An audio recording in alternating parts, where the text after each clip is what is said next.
Hello and welcome to Weekend Review on Trust Television. In case you missed some of our biggest stories on our bulletin or on social media platform, this is a time to catch up. My name is Martia Umar. Welcome again. We'll start with the story that it's kind of illegal. Yes, it's a legal matter and it has lingered for so long. We'll be waiting for judgment. I'm talking about the MultiChoice hike. So, a Competition and Consumer Protection Tribunal sitting in Abuja during the week dismissed a suit challenging the price increase by MultiChoice Nigeria Limited, owners of satellite television services, DSTV and GoTV, and delivering judgment during the week. A three-member panel of tribunal dismissed the suit for lacking merit. I was there. Take a look. The claimant, Festus Onifade, a legal practitioner, had sued the company on behalf of himself and the coalition of Nigerian consumers. While MultiChoice Nigeria Limited is the first defendant, the Federal Competition and Consumer Protection Commission (FCCPC) is the second respondent.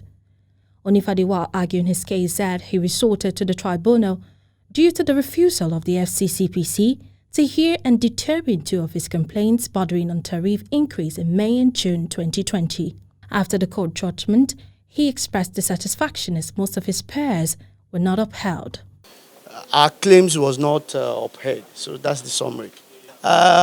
Next line of action is that we'll look at the judgment, we'll study it, we'll look at any possible areas if we can appeal. So we'll thoroughly study the judgment. As you know, this area, particularly the tribunal itself, is novel, is new. I think in a way we are one of the first persons that have approached the tribunal on these issues, and in a way they were overwhelmed at some point, but at least we're able to pass through those stages, and so we look at all these things. It's quite new. Again, you know, the law, again, we are coming under. While counsel to MultiChoice declined a video interview, the tribunal ordered the Federal Competition and Consumer Protection Commission (FCCPC) to review the activities of MultiChoice and report back in 6 months. The parties filed their processes, sought reliefs, and the court, in their wisdom, had reached its decision and determination of those issues and the reliefs. Ruling on some preliminary objections while delivering a ruling in the case on Tuesday, a three-member panel of tribunal chaired by Thomas Tuchel ordered MultiChoice's managing director to appear before it on 8th of September 2022 with an audited financial report of paid television for appropriate sanctions to be determined. Martia Umar, Trust TV News, Abuja. Houses and parts of Batama Road Cemetery during the week witnessed heavy flood in Tudunwada, Kaduna South local government area of Kaduna State. When Trust TV paid a visit to the area, displaced residents relocated to safer areas in the neighborhood. Trust TV Bello Musa tells us more. Nigerian Meteorological Agency (NAMED) had predicted possible flood, especially for residents of areas considered as most vulnerable. This area has always been prone to flood. Muhammad Indagana lives in the area for more than 40 years. He is devastated by the flood, as his family are now sheltered by neighbors while he sleeps in the mosque with another neighbor, Abdul Mumin Abba, who is also affected by the flood. I've been living in this environment for almost 45 years now. Next year, the same thing will happen. So the thing continuously. Even my house now, I cannot live with my family. My family are living somewhere, I'm living somewhere. We pack all our goods. Every year, that is what we do. We are about 30 in this house, but we had to vacate the house due to flood. My family is squat with neighbors, but I sleep in the mosque.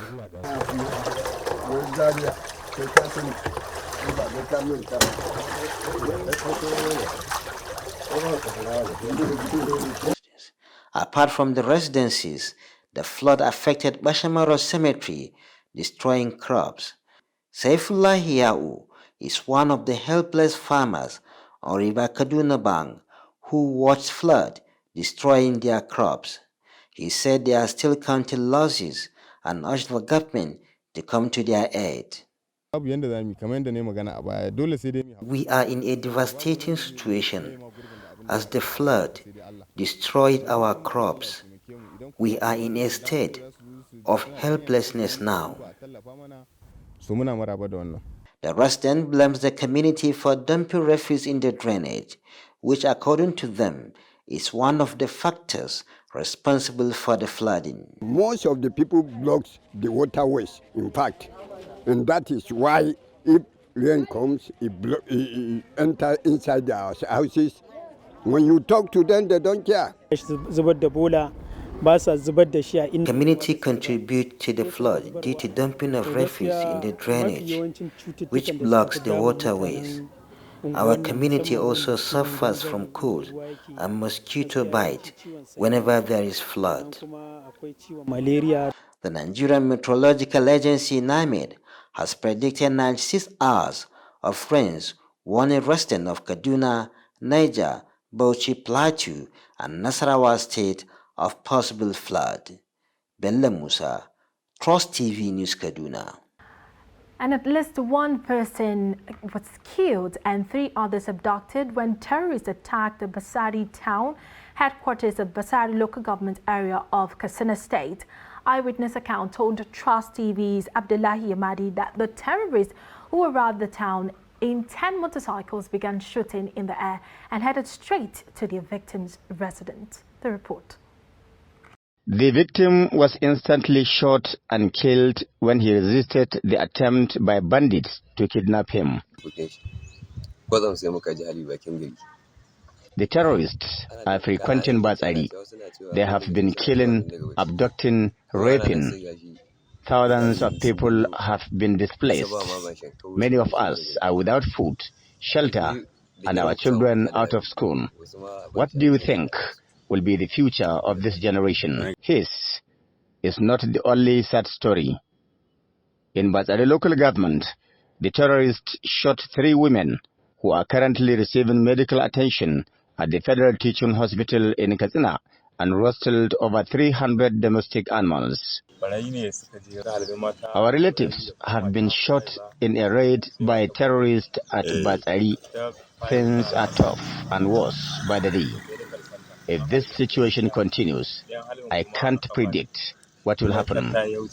It seems the security situation has fast deteriorated in recent days in spite of frustrated efforts to secure the state.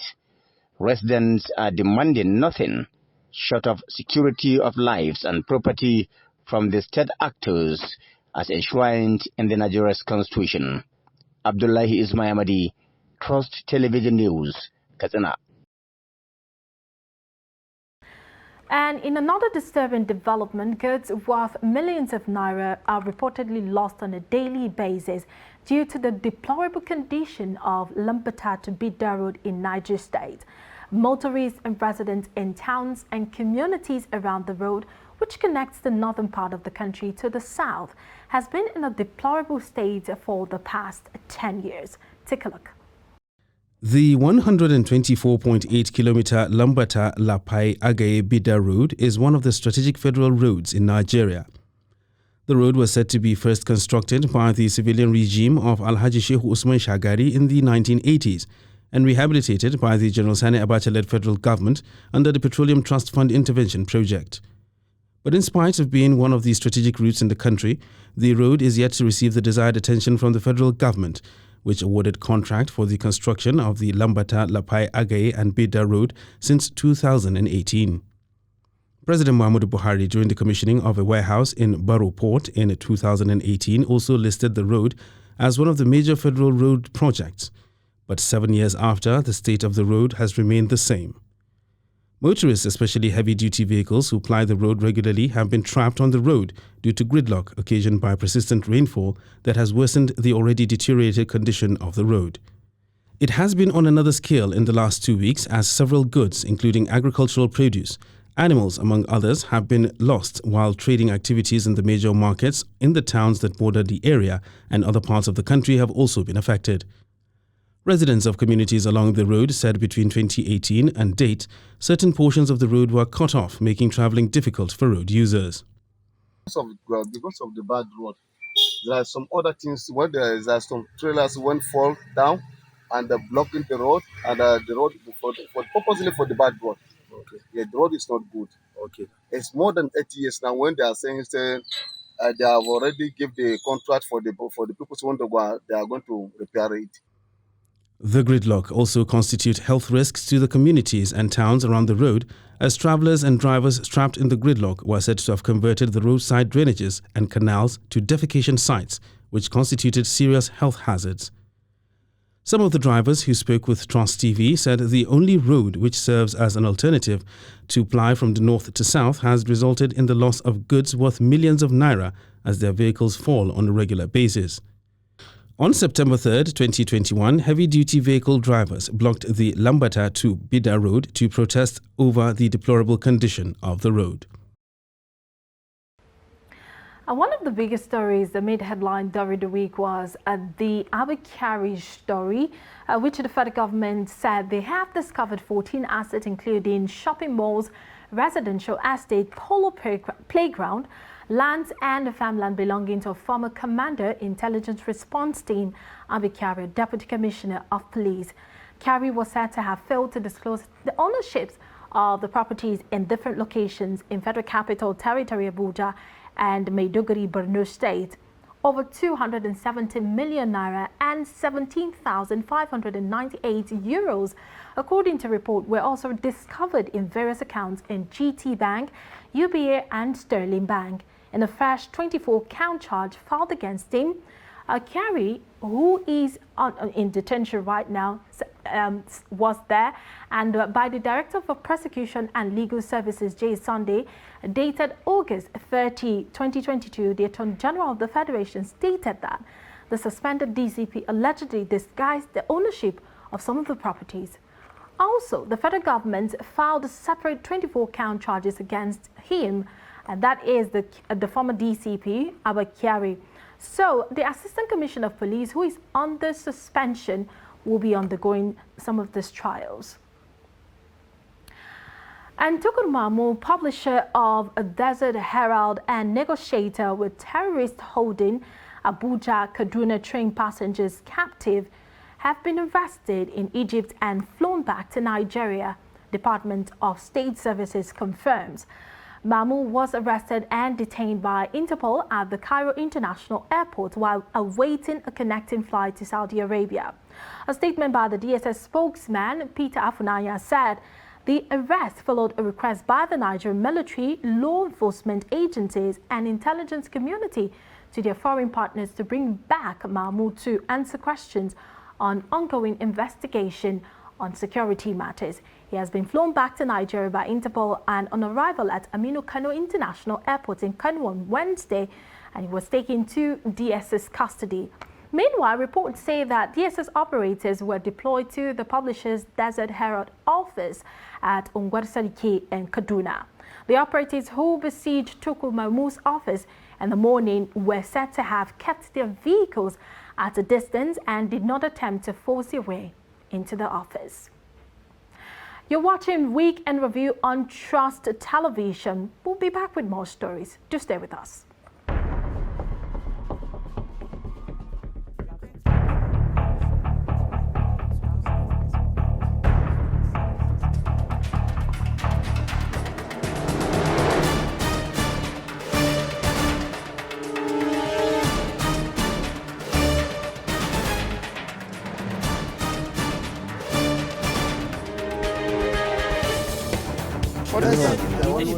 That's great. It's good to see you.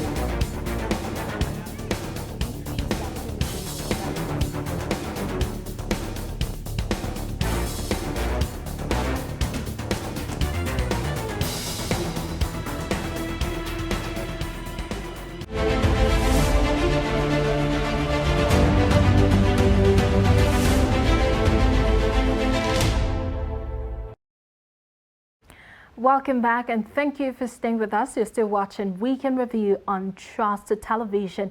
And this is where we take a look at some of the stories that occurred during the week. Now, they say dedication, patience and passion are recipes for long service in any organization. The Daily Trust Long Service Awards was held in honor of members of staff who have worked in the company for 10 years and above, amongst other awards. Chiamaka Nwafo was there and filed on this report. Staff from the different platforms of the Media Trust Group were at the event held on Wednesday at the Media Trust headquarters. Members of staff from other state offices also joined virtually for the 12th edition of the awards. So what is the philosophy behind the awards? We're actually recognizing those staff that have put in so many years of service within our company. And you can imagine we have, staff that have spent 20 years in this company, almost as old as the company. Members of top management are convinced that the company's core values are a key factor that has kept people in the company for so long. But one thing I know, I believe the reason why people stay is because of our core values. One of our core values is integrity and honesty. Yes, from what I can read, this is the 12th edition. But I had the privilege of attending at least 4 editions. And on a yearly basis, I've been noticing some kind of improvement. Last year, we held it here. It was marvelous, especially the food. And I believe maybe this year is going to be an improvement. Awardees are the synergia of eyes at this event and are obviously happy. And answering the question hanging in the air, they say patience and passion kept them at the company all these years. Well, I think because I have passion to the job, because since I was in primary 3, I have passion in journalism. So when I joined the company, I have gotten what I wanted. So that is why I stayed. Well, I always advise the younger generation to always be patient in whatever they are doing. I love the work. I don't like about that. I love the work and I love challenges, anything. I also thank God for my understanding family that understood the terrain of the work and they have kept faith with me throughout. Trust TV's Gaza Yakubu was one of the awardees of the night, winning the Chairman's Excellence Award. He is a multi-oriented, a multi-talented person. He's a one-man team and he's a cameraman, a video editor, a graphics editor, a producer, a reporter, an actor. I feel so good. I feel so happy because I didn't imagine that, everything they said, at the point that I was receiving the award was going to be said about me. I was thinking I would probably recognize, within just 1 or 2 words, but a lot of qualifications just for me. It is so amazing. The Excellence and Integrity awardees won't just be leaving with a plaque and certificate, as there is a cash prize and promotion attached to it. Chiamaka Nwafo, Trust TV News, Abuja.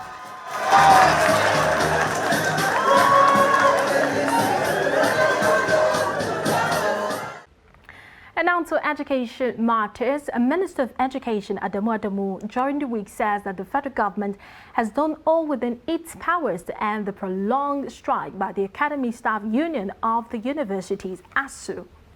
Adamu told a meeting with stakeholders that the federal government negotiating team worked with the instructions of President Muhammadu Buhari after interministerial consultations. Musa Luka was there and he filed on this report.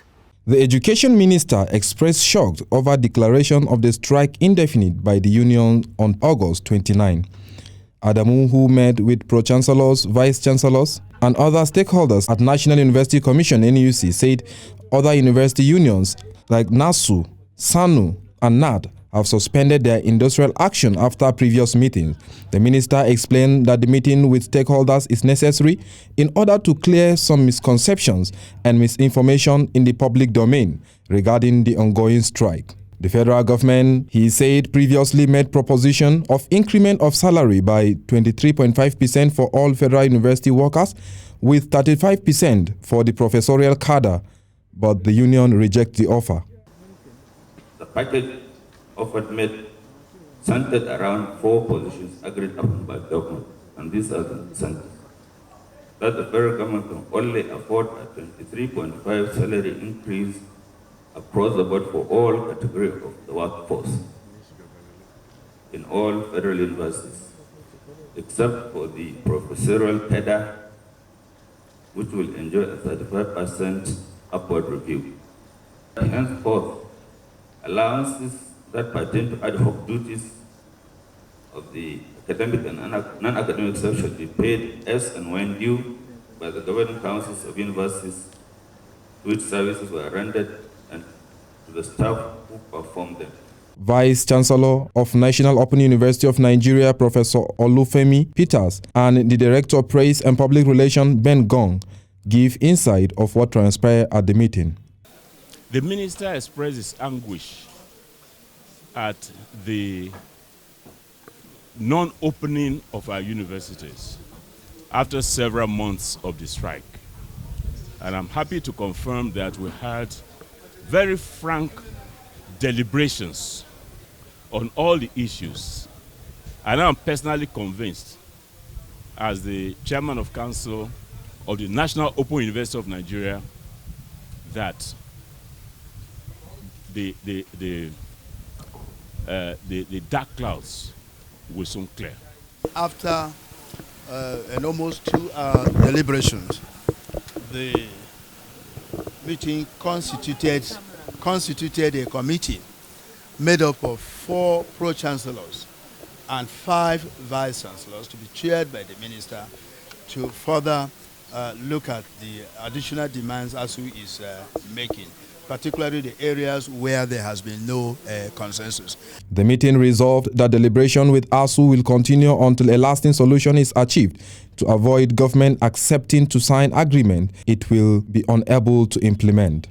Musa Luka, Trust TV News, Abuja. And away from education to some of the big stories in politics during the week. The presidential candidate of the new Nigeria People's Party, NNPP, Rabiu Kwankwaso, on Wednesday urged stakeholders and party members to shun any act capable of tarnishing their reputation ahead of the 2023 general elections.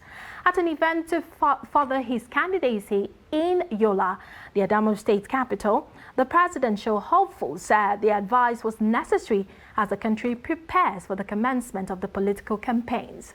Silas Lawan has more. Kwankwaso was joined by the gubernatorial candidate of the party in the state, Saad Tahir, among other party stalwarts.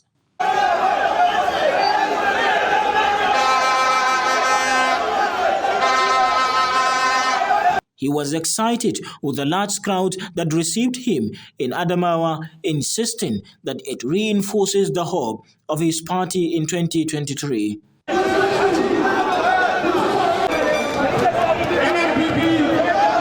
While commending the people of Adamawa State for coming out in their number to welcome him, especially women and youths, he believed that this is a moment of change for youth and women.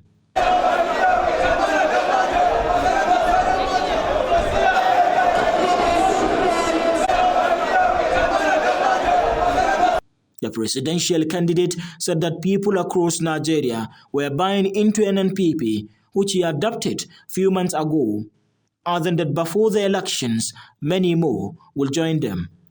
Silas Lawan, Trust TV News, Yola.